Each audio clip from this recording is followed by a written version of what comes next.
Alright, so there's an issue with the bracket on my dirt bike that holds the master cylinder for the rear brake.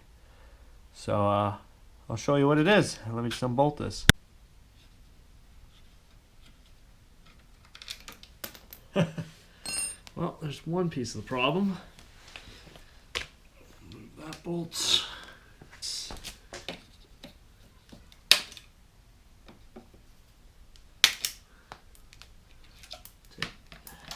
Frame bears off. So here's the problem. Here's one piece of the bracket. There's where the bracket mounts the frame. There's a bunch of JB Weld there because I just tried temporarily fixing it because I was renting at the time. I didn't have a welder at my house. But this is what happened. So I was riding, lost my brakes in the rear, thought the got a brake line leak or something weird, didn't really know. Got home, I realized that it was the bracket. It was still screwed in the master cylinder. I realized the chip was broken off, I guess the ear was broken off the frame. So now I tried JB welding it. That does not work for this since you're constantly putting impact on it. It just cracks again. But yeah, the frame, it broke right off the frame. Now normally, for a normal person, this would suck. This is like, I don't know how you'd really fix that. Because I don't have to think that hard because I have a welder and I am a welder. Dude, that's what I do for a living. So I can just weld this back onto the frame, no problem. So that's what I'm going to do today. I'm going to start by cleaning off all this old JB Weld. Stuff's pretty brittle. You can just take a flat head and hit it, and it takes all the big chunks off. It's just like chipping cement.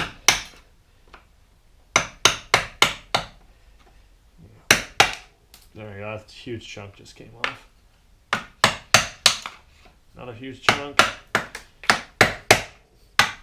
Probably should wear safety glasses. I'm gonna go ahead and clean this up.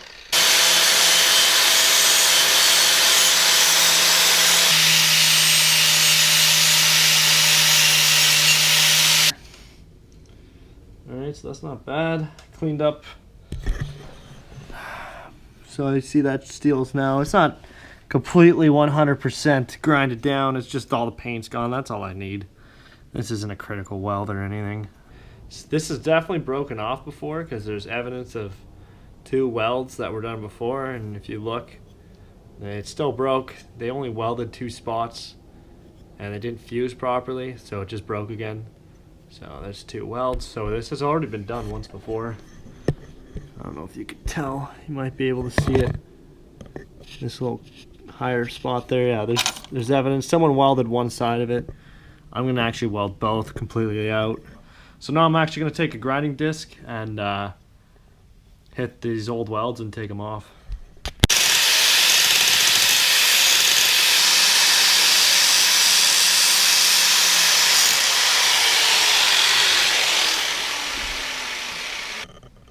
So now I have the weld grinded off the frame and the little piece of bracket itself.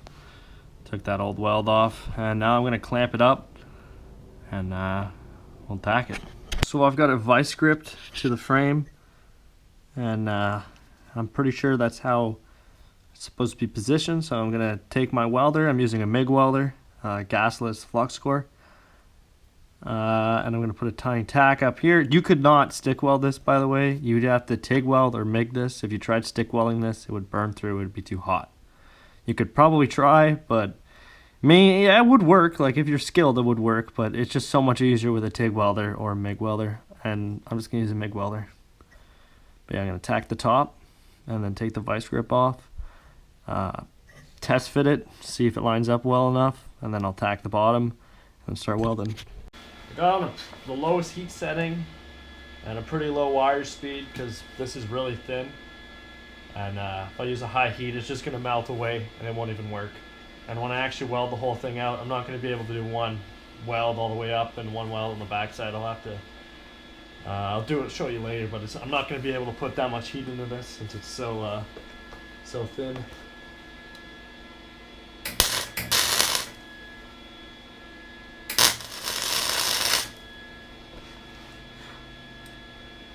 A bit more.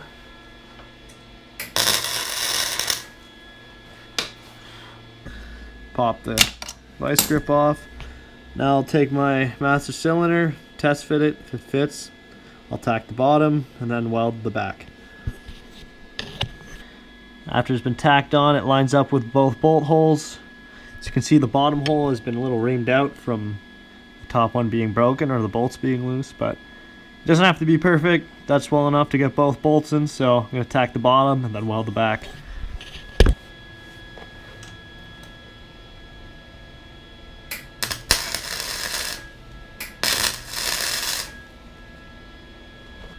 There's the piece I got to weld right in there. I can see it from this back corner, so I'll weld it from over here.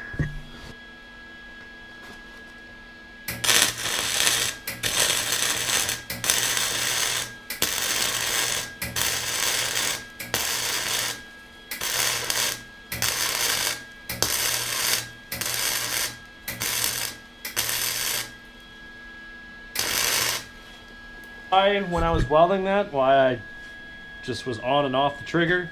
If I would just held the trigger, I would have blown right through the steel and melted everything. You can see it even still melted a bit, but it's a nice hot weld behind there. Yeah, when you're welding thin stuff, you really got to watch your heat, because you could go to weld one little hole up and end up with a hole 10 times bigger than the one you started off with. So yeah, I'll see if this lines up still. I'm gonna hit it a tad that way, because when I come and weld this side, it's gonna want to pull out this way. Once you weld quite a bit, you'll see. There you go.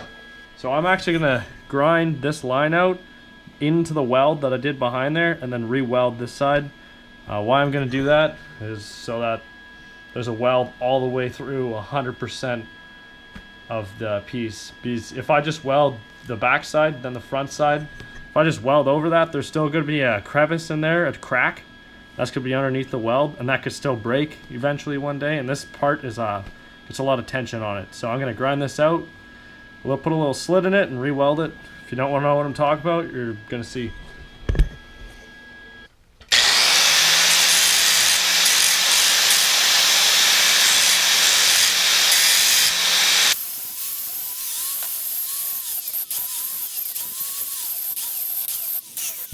Grinded out a slit into the weld on the back, and now I'm going to weld it up.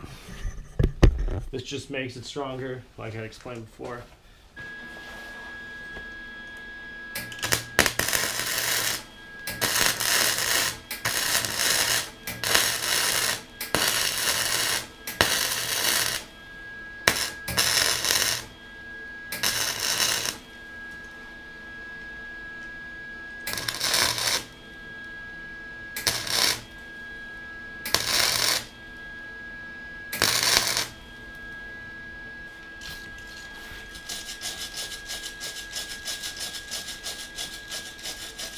And there's one tiny hole in the middle of the weld. I'm just going to put a little tack over that. But other than that, this thing is definitely not going anywhere. Just going to grind the surface down, buff it up, paint it, then you won't even be able to tell that there's ever even a repair there.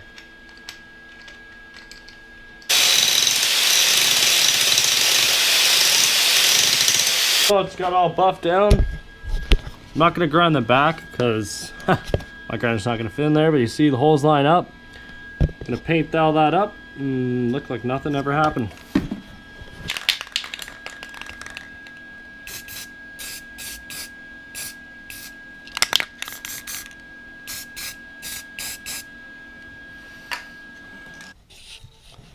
Alright, so I got it all bolted back up, put the frame guard on. Brake pedal works again, doesn't have this thing flopping all over the place. So yeah, it worked. That's never going to break again, so that's a perfect example of something that's pretty much technically unrepairable and making it work again, and it's fully repaired the proper way. That's why every person that does work in the garage on anything should have a welder, because a welder comes very helpful in different times. And they're not hard to use for basic stuff like this. So definitely I would get one if I were you. there you go. Like I said before, that's something that's the only other way I can think of fixing that without welding is making a tab with 3 holes in it. One of them lines up here, the other 2 it bolts into the frame somehow. If you could make a plate that bolts in the frame and lines up right here, then you could put that master cylinder and bolt it up, and that's a pretty hard job. That would take a long time. This welding, I did it on under an hour. I think I did it in 25-30 minutes. So yeah, there you go.